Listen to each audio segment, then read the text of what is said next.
Hey, I'm Beverly. If you're thinking about retirement, you're probably also thinking about how much you might get from Social Security every month. In this video, I'm going to break down the actual Social Security formula that's used to determine your monthly retirement benefit. Once you understand how your earnings impact your benefit, you will have a better sense of whether you can retire early or if you need to work maybe a little bit longer to maximize your benefit. Let's dive in. First, you need to know that the Social Security Administration refers to your benefit as your primary insurance amount, or your PIA, and that is the benefit you are entitled to receive at your full retirement age. To get your PIA, Social Security uses the PIA formula, and this formula applies 3 separate percentages called bid points to your average indexed monthly earnings, your AIME.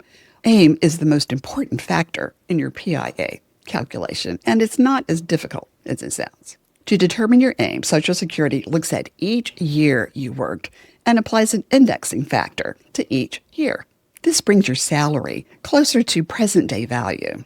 So suddenly, your salary from 1986 doesn't look quite so sad. Here's an example I grabbed from the Social Security Administration website. In case A, the person plans to retire at 62.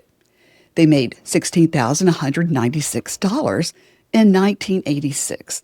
This is multiplied by the indexing factor. You see the 4.0323, and that gives us the indexed earnings of $65,307. Now, in case B, this person is retiring at full retirement age and is 5 years older. So note the higher earnings in 1986, and the indexing factor is also different. So it will change the indexing factor depending on the year you retire. After Social Security has all of your earnings indexed, they choose the highest 35 years of indexed earnings. When they have those 35 years chosen, they get a total of all the years. Here's an example that makes it easy to follow. Let's assume your total highest 35 years of indexed earnings is $2,200,000. Next, we're going to divide that big total by 420 months. The reason it's 420 is because 35 years equals 420 months. The total of your AIME, in this example, it's $5,238.10. Think of AIME as the monthly average of your highest earnings over your lifetime. I wish I could say that you got to keep all of that money, but the PIA formula makes a few adjustments to that amount. Before we plug that number into the PIA formula, here's a quick explainer about bid points. Each bid point applies to a portion of your AIME. At the first bid point, it's 90% of $1,286.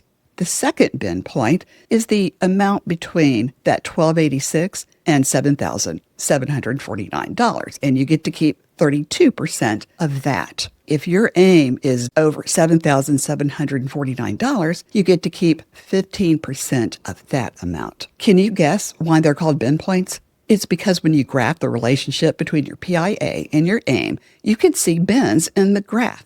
At the first bin, that's where you get 90%, but the portion you get to keep decreases as your AIME increases. We're almost there. Now we are ready to plug the AIME amount into the PIA formula. And trust me, this is the easy part. All right, using the same example of AIME, $5,238.10. At the first bid point, you get 90%. And so we're going to multiply 0.9 times 1286, and you get $1,157.40. That is the first part of your PIA. Now, the second bid point, we use the earnings between $1,286 and $7,749. We take $5,238.10, the original AIME amount. We subtract $1,286 from it, and we get left with $3,952.10.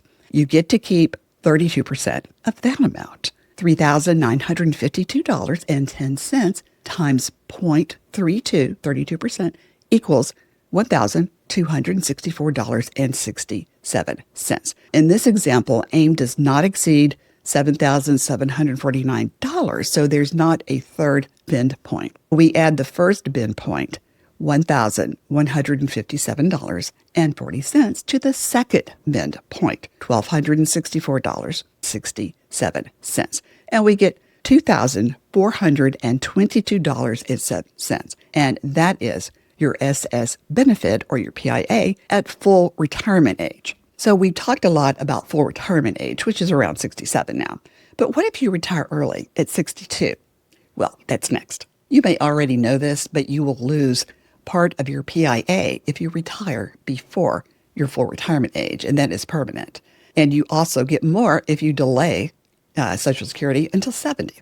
Let's take a look and see how that all shakes out. Staying with our current example, you'll lose about 30% of your benefit, and that would leave you with approximately $1,619.45. Now, if you delay Social Security until 70, you get approximately $3,003.37. Your FRA benefit increases around 8% per year after your full retirement age. At the age of 70, though, it does not continue to increase. There's really no benefit to waiting beyond that. And please note the red box. The calculations in this video, as well as in other online Social Security calculators, are not an exact science. These are estimates, okay? But it gives you a baseline so that you could plan around that. The indexing factors change annually, and your age at retirement also has a huge impact. If you turn 62 in 2026, the SSA will have automatically indexed your earnings through 2024. They stop at age 60. You can log into your My Social Security account and take a look and see what's going on there. If you haven't created that account yet, please do so and check the description for a link to where you can do that. I'm also adding a link in the description that will take you to Social Security's quick online calculator. You can use it to get an estimate of your indexed earnings in today's dollars or in inflated future dollars. Getting a ballpark estimate of your PIA at your full retirement age can help you decide if it's okay to retire early or if you need to keep working so that you can increase your benefit some. I know many of you would like to retire early, and maybe your plan is to continue working, but Social Security has an earnings limit on how much you can make in early retirement. So please watch the video on the screen next. I know this was a lot of information. If you have any questions at all, please leave me a comment. And if you got value from this, please give the video a like and subscribe to my channel. Thank you so much for watching, and I'll see you in the next one. Bye for now.